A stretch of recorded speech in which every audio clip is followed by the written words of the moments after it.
Olá, meu nome é Isaac. Eu vou apresentar o trabalho intitulado Divisor de Potência Miniaturizado 1:4 a 60 GHz usando capacitores 3D em alumínio porosa. Esse trabalho é orientado pela professora doutora Ariana Serrano, com apoio do professor Gustavo Heder. Bom, a motivação desse trabalho é que cada vez mais aplicações em ondas milimétricas e aplicações em alta frequência têm sido buscadas, tanto em questão para 6G quanto em questão para radares, ou seja, aplicações de defesa, mas também aplicações para a população no geral, e tem se buscado cada vez soluções mais compactas e eficientes. Né? Um divisor de potência clássico, que é chamado divisor de Wilkinson, ele usa linhas de lambda/4, que são consideradas muito grandes quando a gente trata de 60 GHz ou frequências mais altas. Né? E tecnologia CMOS, que é uma tecnologia considerada miniaturizada, ainda é cara e tem limitações de desempenho quando se trata de altas frequências. Então, o objetivo desse trabalho é propor um divisor 1:4 com linhas reduzidas, vamos estudar o caso de lambda/6, de lambda/8, compacto e fabricável em PCB, barata. A base teórica desse trabalho foi publicada por Richard Webb cerca de 40 anos atrás e é intitulada Divisor de Webb.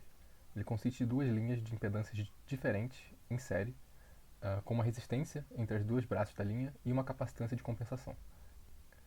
Na tela estão as equações que regem os parâmetros desse circuito.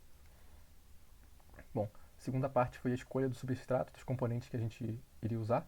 Então a gente comparou tanto os substratos comerciais, principalmente o substrato da Rogers Corp, nesse caso o Duroid 5880, trouxe os parâmetros aqui, e também o substrato chamado MNM, que é um substrato de alumina porosa, que é desenvolvido pelo nosso laboratório em parceria com um laboratório na França.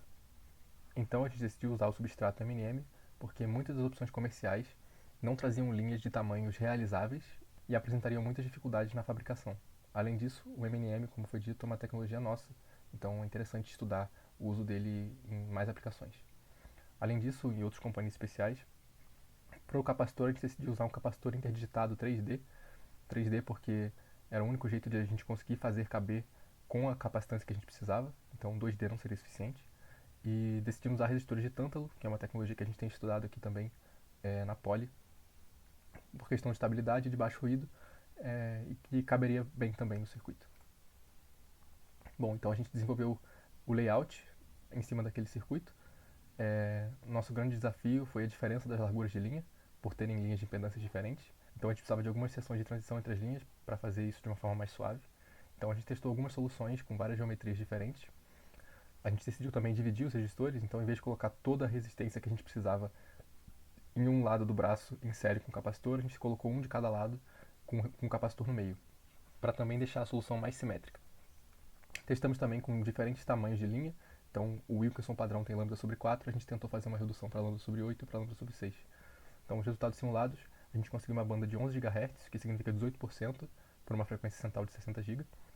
Conseguimos uma insertion loss menor do que 0.9 dB e uma return loss maior do que 14 dB e com isolamento maior do que 11 dB para uma área de 1 mm², mais ou menos. Bom, as conclusões é que a gente conseguiu um divisor compacto, barato e promissor, tanto para a área de 6G quanto para a área de radar e defesa, que possui menor footprint que as outras alternativas PCB e é competitivo frente ao CMOS. Então ele pode ser um bom meio termo em questão de preço e em questão de tamanho. Os próximos passos seriam fabricar para poder validar isso com o VNA de 4 portas, que a gente também tem aqui no laboratório, e fazer testes para comparar versões de lambda/6 com lambda/8, testar essas diferentes geometrias para saber no mundo real qual seria a melhor opção. O autor e os colaboradores agradecem o apoio financeiro do CNPq e também a parceria com o IPQM, que é o Instituto de Pesquisa da Marinha.